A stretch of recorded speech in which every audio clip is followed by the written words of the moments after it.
Dije, está apagado el audio. Gracias. Decíamos ¿dónde está? Que el análisis semántico lo que trata de hacer es lo siguiente, ¿no? Trata de analizar, ¿sí? O de verificar que los tipos que intervienen en las expresiones sean compatibles entre sí, que los parámetros que se les pasa a los subprogramas sean los adecuados, tanto el número como el tipo, que las funciones devuelvan los valores adecuados en cuanto al tipo. Entonces, aquí ya podemos verificar, cuando ustedes me presentaban el analizador sintáctico, y habían algunas cosas que hacía y no comprobaba, por ejemplo, sin declarar una variable, ustedes la podían utilizar. Entonces, de eso también se encarga el análisis semántico, ¿sí? Bien, entonces aquí decía un ejemplo, no tendría sentido que intentemos multiplicar un número entero con un vector de caracteres. ¿Sí? O no tendría sentido que intentemos llamar a una función de un parámetro, pero no le pasemos ningún parámetro. Entonces, todos esos errores son los que se encargaba el analizador semántico. Sí, generalmente cuando se construye un compilador hay una relación muy fuerte o casi, sí, una relación muy estrecha entre el análisis semántico y el análisis eh, por la generación de código intermedio. Y también entre el análisis sintáctico y el semántico, porque ustedes pueden dar cuenta, mientras nosotros tengamos bien definidas las reglas dentro de nuestro análisis sintáctico, nosotros vamos a poder hacer que nuestro análisis semántico funcione correctamente. Porque si nosotros definimos en nuestra regla, por ejemplo, lo que les decía, que en nuestro código las declaraciones deben estar siempre antes de una asignación, pues siempre nos vamos a asegurar de que se deba declarar un tipo de variable o una variable para poder ser utilizado. Sí, entonces eso viene desde el analizador sintáctico. Bien, decíamos que el analizador sintáctico guía el proceso de análisis semántico, por lo que se habla de una traducción dirigida por la sintaxis. Es decir, que este analizador semántico sí va a ser el esclavo, el slave, y el analizador sintáctico va a ser el máster, ¿no? Así como lo fue con el analizador léxico y el analizador sintáctico. Bien,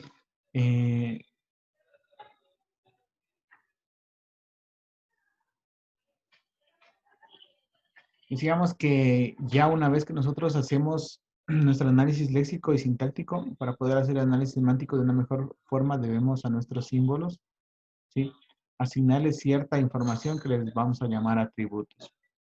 Entonces, para poder manipular esta información, ¿sí? De los atributos de los símbolos, es decir, para poder realizar el análisis semántico, es necesario que las reglas de gramática realicen acciones semánticas y manipular los atributos. Bien. Aquí teníamos un ejemplo de cómo nosotros tenemos, cómo tenemos declarado una regla, donde declaramos una variable. Esta regla dice que tiene un terminal que es variable, nombre de la variable, dos puntos, tipo de valor, punto y coma. Este tipo de valor, al ser un no terminal, se va a derivar en esto aquí, que puede ser entero y booleano. ¿Sí? Entonces, cada uno de estos símbolos o terminales que tenemos aquí van a tener sus atributos. Por ejemplo, el 1 que es el valor, va a tener un lexema. El nombre va a tener también de la variable un lexema. El nombre el nombre var, que es este aquí el 2, tiene lexema, tiene dirección y tiene el nombre del tipo. Dos puntos tiene su lexema, punto y coma tiene su lexema, el entero tiene su lexema y el booleano tiene su lexema. Como podemos darnos cuenta aquí,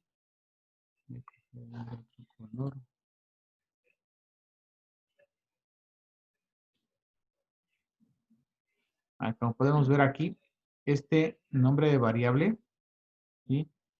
Tiene tres atributos.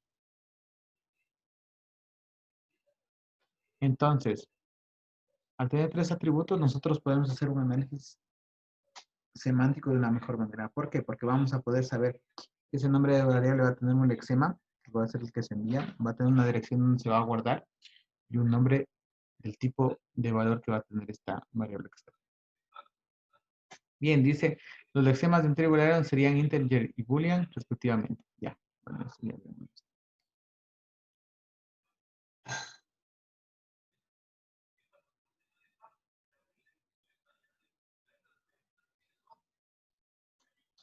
Bien, vamos a ver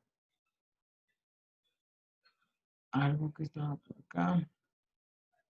¿Qué tipos de atributos podemos manejar o cómo se manejan los tipos de atributos? Dice, cuando realizamos una corrección dirigida por la sintaxis, ¿qué es esto? Esto es un análisis semántico, ¿sí? Cuando nosotros hablemos de una corrección dirigida por la sintaxis, estamos hablando de un análisis semántico. En realidad, estamos construyendo un árbol de análisis sintáctico y dotando a cada nodo de una serie de características llamadas atributos. El proceso de análisis consiste en recorrer la cadena de componentes léxicos de entrada e ir construyendo su árbol de análisis sintáctico. Y después se recorre el árbol y se van ejecutando las decisiones semánticas correspondientes. A los árboles de análisis sintáctico en los que sus nodos se A los árboles de análisis sintáctico en los que en sus nodos se guardan atributos se les suele llamar árboles adornados. Y a las gramáticas que se organizan de esta manera, gramáticas atribuidas. Entonces, los atributos utilizados pueden ser de dos tipos. Atributos sintetizados y atributos heredados. Los sintetizados se calculan a partir de los valores de los atributos de sus nodos hijos en el árbol de adorno. Los atributos heredados se calculan a partir de los atributos de los nodos hermanos o padres del árbol adornado. Entonces, hay dos tipos de atributos. Los sintetizados, que se calculan a partir de los valores de los atributos de sus nodos hijos en el árbol adornado. Eso quiere decir que son específicos para, para los terminales. ¿Sí? Entonces, los atributos sintetizados son aquellos que toman los valores de los atributos de sus nodos hijos. Es decir, sus nodos hijos, ¿sí?, toman esos atributos. Es decir, que un nodo intermedio toma los atributos de sus nodos hijos. Y los atributos heredados se calculan a partir de los atributos de los nodos hermanos o padres del árbol. Entonces, en cambio aquí, los atributos se toman del padre, es decir, de un nivel antes del que está en ese momento el atributo. Los atributos heredados sí se suelen pasar información entre diferentes reglas de la gramática. Cada árbol representa una instancia del símbolo gramatical de que se trata. Y por lo tanto tiene valores propios para sus atributos. Es decir, dos árboles que son iguales en cuanto a su estructura no tienen que o por qué tener los mismos valores en sus atributos nodos. Generalmente los terminales no tienen atributos heredados sino solo sintetizados, ya que sus valores vienen dados por etapas anteriores del análisis y no cambian. Veamos un ejemplo de utilización de atributos tanto sintetizados como heredados. Bien, vamos a ver un ejemplo. Dice, sea la siguiente gramática en la que se especifica la declaración de variables en un lenguaje de programación, por ejemplo, Java. Entonces aquí estoy declarando una variable, tengo el tipo de variable, la lista y el punto y coma. El tipo de variable puede ser entero y real. Y la lista puede ser otra vez una lista, coma, nombre de la variable o nombre de la variable. Entonces dice, hay que hacer unas puntualizaciones. El lexema del terminal entero, que es este de aquí, es int, y del terminal real es float. Ya. Entonces, si nosotros ponemos entero punto lexema, tendríamos igual int, ¿no? Y si tendríamos entero va real punto lexema, tendríamos float. Bien. Dice, para ver mejor que dos no terminales son el mismo símbolo, pero con atributos diferentes, vamos a diferenciarlos en el nombre, pero sin perder el significado. Es decir, utilizaremos la siguiente regla. Entonces, aquí, vamos a utilizar, aunque es el mismo aquí, vamos a utilizar diferentes valores. Lista var 1. Coma, nombre del var y nombre var.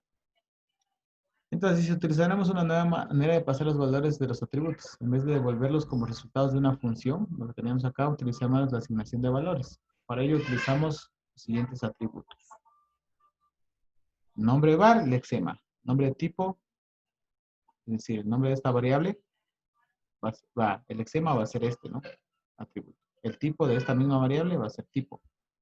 Lista var va a tener tipo var va a tener un otro atributo que se llama tipo. Punto y coma va a tener su lexema, que en este caso sería el punto y coma. Coma tendría su lexema, que en este caso sería la coma. Y entero sería el lexema que tendríamos int. Y real sería float.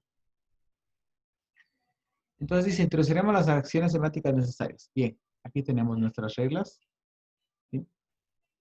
Declaración, tipo de valor, lista var, punto y coma. Esta var tiene su tipo, entero tiene, tipo var tiene su entero. ¿Sí? Y aquí tenemos, para el entero, tenemos entero.lexema y real tenemos real.lexema. Entonces aquí tenemos nuestra lista var que se va a lista var 1, lista var tiene tipo, inserta símbolo tiene var, símbolo. Bien. Entonces aquí dice, hemos utilizado una función para asignar un tipo a un símbolo en la tabla de símbolos. La misma función es la que introduce el símbolo en la tabla. Si el símbolo ya está en la tabla de símbolos, la función deberá lanzar un error semántico. ¿Sí? Vemos que el atributo lista var es heredado. ¿Sí? El resto son sintetizados. ¿Por qué es heredado? Lista var. Porque va a depender de qué. De el valor que tengan aquí estos, sus hijos, ¿no? Serían estos. Entonces, ¿qué habíamos dicho? Cuando es un heredado se calcula a partir de los atributos de sus hermanos o de sus padres, ¿no? Entonces, tiene tipo var, ¿sí? Entonces, aquí tenemos esto que ya teníamos acá arriba, y punto y coma. Bien. Vamos a hablar un poco más de la notación dirigida por la sintaxis. Existen dos formas de asociar acciones semánticas con reglas de producción. En la sección anterior ya hemos visto algunas. Entonces, la definición dirigida por la sintaxis. DDS, cuando vean esto es definición dirigida por la sintaxis, ¿no? Consiste en asociar una acción semántica a una regla de producción, es indicar cuándo se ejecuta dicha acción. Bien, vamos a ver esto de aquí.